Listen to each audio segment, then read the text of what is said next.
Bonjour à tous, c'est Claire, bienvenue dans cette vidéo où je vais vous présenter les prototypes que j'ai reçus d'Antoinette Charbonnel qui lance donc son premier jeu auto-publié. Alors vous la connaissez peut-être sous le nom La Fée Lumière. Elle a déjà réalisé 2 oracles en mass market et là elle a fait un énorme travail pour proposer un oracle sur le thème de la présence animale et ancestrale. Alors pour l'instant, c'est ce jeu-là qui est en précommande, qui est d'ailleurs qui va pas être exactement identique à celui-ci, puisque je le redis, c'est un prototype. Ça sera une boîte métallique, donc plus costaud que la boîte qu'elle m'a envoyée. Donc voilà. Alors, si vous voulez, je dis tout de suite, si vous voulez le précommander, ne tardez pas, elle ne fait pas non plus pas faire 1000 exemplaires, donc il y a une petite quantité. Il va y avoir au départ une petite quantité de jeux, peut-être qu'elle le rééditera en fonction de si ça fonctionne ou pas, mais voilà, ne tardez pas s'il vous intéresse. Donc moi j'ai reçu donc en prototype le jeu, un livre pour travailler avec le jeu, une sorte de carnet de voyage, mais il y a déjà, vous allez voir, plein de choses dans le livre du jeu, et puis un super joli marque-page qui va avec le livre. Donc hop, ça on le met de côté pour l'instant, on ne peut pas le précommander. Donc voilà, ça c'est le jeu en précommande. Aujourd'hui, bien sûr, si vous regardez la vidéo dans 6 mois, ça sera différent. Donc ce jeu-là, il est super joli. Ah oui, elle proposera aussi, je crois, des pochons plus tard pour mettre les pierres, parce qu'elle propose avec ce jeu-là un travail avec les pierres, avec la roue médecine. Et puis, qu'est-ce que j'ai oublié de dire? Il y aura 2 € qui seront reversés à une association de protection des animaux pour chaque jeu acheté. Et le jeu donc est fait en France aussi. Donc voilà, je crois que j'ai tout dit. Alors, donc quand on ouvre le jeu, on a un petit jeton qui est gravé, je crois, par son oncle, et qui est offert par synchronicité à la personne. Donc on n'a pas tous le même. Moi, la synchronicité a bien fait les choses puisque c'est le loup. Et j'ai beaucoup travaillé avec le loup en tant qu'animal de pouvoir. Alors, moi, les animaux de pouvoir, ça fait longtemps que je travaille avec, avant même de m'être intéressée vraiment à la spiritualité, mais notamment amérindienne. D'ailleurs, souvent, on associe le travail avec les animaux de pouvoir avec la culture amérindienne. En fait, c'est quelque chose qu'on retrouve dans beaucoup de cultures. Et c'est quelque chose, je pense, qui fait partie de notre inconscient collectif. Donc ce lien avec les animaux, c'est quelque chose qu'on a tous un peu en nous et qu'on développe plus ou moins, mais qu'on a quand même latent en nous. Donc c'est pour ça que je trouve que c'est très intéressant. Ces jeux-là sont super intéressants, ces types de jeux pour travailler avec les animaux de pouvoir. Donc on va avoir le livre qui est assez épais, vous avez vu, même qui est très épais. Alors, il est et en français et en anglais. Donc, il va pouvoir aussi voilà, répondre aux questions des anglophones. Le dos est ultra mignon. On a un chat. Et puis, vous allez voir après, on a des magnifiques illustrations avec un petit texte sous forme de jeu. Je réagis justement et avec pondération. Donc, voilà, on a pour chaque carte ce type de message. Donc on va le laisser de côté, on va regarder. On a une carte aussi d'un côté en français, de l'autre côté en anglais avec les mots-clés. Donc ça j'aime bien parce qu'on aura la petite phrase, on aura les mots-clés. Donc ça permettra de faire une fois qu'on connaît un petit peu plus le jeu, de faire des tirages assez rapidement si on ne connaît pas bien les animaux. Et puis ensuite, donc on a cet énorme livre. Alors, il y a une présentation, une explication de ce que c'est la roue médecine. Donc voilà, c'est une sorte d'astrologie de la terre-mère, une véritable porte permettant de se relier à toutes les énergies de l'univers. Elle est l'endroit où se retrouver, où rassembler le monde et en apprendre de soi, en totalité. On estime la roue proche de la médecine puisqu'elle insuffle son pouvoir de guérison tant sur le plan physique que psychologique et bien sûr spirituel. Donc dans la roue, vous allez voir, il y a un lien avec les minéraux, les plantes, l'esprit animal, le chemin, la direction, la lune. Et tout ça, ça a un pouvoir magique que l'on peut qualifier de totem protecteur. Et un exemple de roue médecine avec la fleur de vie. Alors, donc la structure de l'oracle, donc on a le numéro de la carte. Donc vous voyez ici, hop, en haut, le numéro de la carte. Ici c'est 16. Oh, il ne fait pas la netteté. Ici, voilà, on a le 16.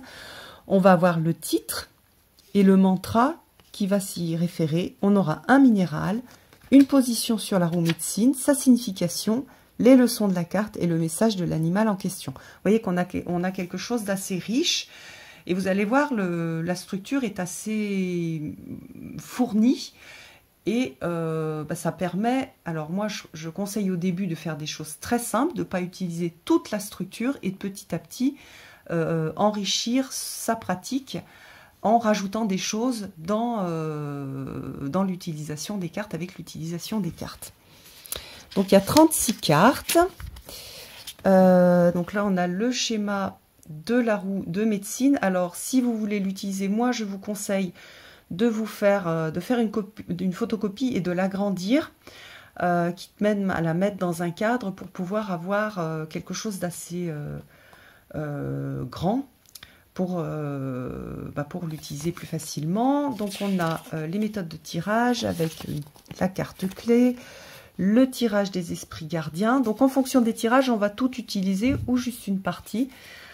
Donc ça permet d'avoir des tirages simples, des tirages un peu plus complexes, donc en fonction à nouveau de notre niveau d'expérience avec le jeu. Alors, première carte, on va regarder, hop. Ah mais je l'ai mélangé, zut, j'ai déjà fait des tirages avec. Donc, alors la première carte, vous voyez qu'on a une reproduction de la carte, donc c'est la carte du créateur.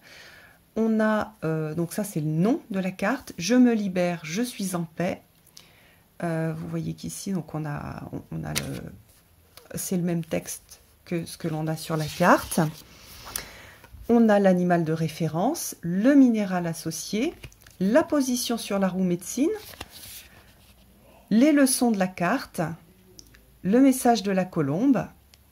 Et donc à partir de tout ça, on va pouvoir travailler avec la carte et faire un travail plus ou moins synthétique, plus ou moins détaillé, selon ce qu'on a envie de faire.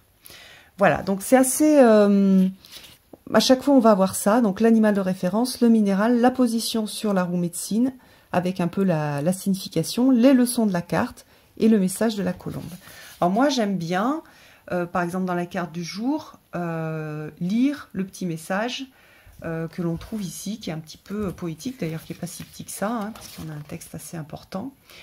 Voilà, et ça peut être la première approche du jeu, sans aller regarder la position sur la roue médecine. Mais après, donc, on peut faire un travail très très intéressant avec la roue médecine. Donc voilà, on a ça pour toutes les cartes. Alors le guidebook, il est super mignon. Après, donc, on a la même chose, mais en anglais. Donc, vous voyez quand même, même si c'est un peu moins, si c'est pas tout le livre, on a quand même quelque chose d'assez costaud pour accompagner ces cartes. Alors ensuite, j'adore ce format carré. J'aime beaucoup. J'aime beaucoup la composition avec les petits mandalas sur les coins. Alors je crois que pour les prochains jeux, on aura, il n'y aura pas de marge blanche. Voilà, donc à chaque fois, on va avoir une magnifique illustration, le nombre, enfin le chiffre de la carte, et puis le petit texte. Donc là, je communique mes émotions, je repousse mes limites, je mue et m'accomplis. Je suis debout et confiant. J'adore celle-ci. Je tombe le masque. Celle-ci aussi. En fait, toutes les illustrations sont super jolies. Elles sont aussi, ouais, elles sont pleines de délicatesse. J'aime beaucoup le côté un peu aquarelle autour. Il y a vraiment un joli travail. Je développe ma créativité. Il y a un joli travail artistique et il y a un travail en profondeur aussi sur l'utilisation donc des cartes. Et donc sachez que, et je trouve que c'est bien aussi qu'elle le fasse en plusieurs étapes. Il y aura donc le jeu avec toutes les possibilités déjà avec le jeu et le guide, le gros guide. Et après, donc il y aura le, comment elle l'appelait, le carnet de voyage et avec des exercices spirituels. Donc il y a vraiment... il y aura vraiment de quoi faire et c'est un jeu, je pense, qui... alors, ça fait pas très longtemps que je l'ai, mais je pense que c'est un jeu qui, au fur et à mesure que l'on va travailler avec, va apporter de plus en plus. Je reste assurée et déterminée, je me régénère. J'aime bien aussi qu'il y ait des animaux qui ne soient pas que les animaux qu'on a l'habitude de voir et qui je montre la voie. J'adore, je suis fidèle à mes valeurs. Je m'ouvre à mon destin. J'apprends à rebondir. Donc, au niveau des significations sur les animaux de pouvoir, on a des significations qui sont très larges. Donc, peut-être que sur certains animaux, vous avez l'habitude de voir certaines choses. Et là, vous allez avoir une sorte d'enrichissement et d'apprentissage pour cet animal-là, avec la vision d'Antoinette. Et donc, moi, j'aime beaucoup parce que je trouve que ça apporte quelque chose toujours d'intéressant. Alors, je réunis les opposés, je récolte ce que j'ai semé. Donc, par exemple, moi, comme je travaille déjà beaucoup avec les animaux, il y en a pas mal que je connais avec lesquels je travaille, je vais rajouter aussi à l'animal les significations que je connais et avec lesquelles j'ai l'habitude de travailler. Et je vais aller voir ce qu'elle a noté aussi dans son livre pour voir si j'ai pas plus d'indices, en fait, pour travailler avec l'animal et avec l'énergie de l'animal, pour travailler avec la sagesse et tout ce que peut m'apprendre cet animal en tant que monde naturel. Donc là, on est sur une démarche, je me connecte au monde animal et je vois quel type de sagesse je peux en retirer. Tout le monde animal, hein, je l'avais déjà partagé une fois, moi je travaille aussi énormément avec les blattes, par exemple. C'est un animal qui m'a appris beaucoup et je trouve que les insectes sont particulièrement intéressants et nous apprennent beaucoup de choses sur nous-mêmes et nous donnent aussi des messages de guidance qui sont extrêmement riches. Donc voilà, je suis super contente d'avoir présenté ce jeu-là. Je l'aime beaucoup. Je l'aime beaucoup et je commence à l'utiliser un petit peu en complément de ce que je peux faire moi déjà avec les animaux de pouvoir. Je vous embrasse tous. Merci beaucoup Antoinette pour l'envoi de ce jeu et de ce livre. Et puis, je vous donne rendez-vous pour une prochaine vidéo. À bientôt!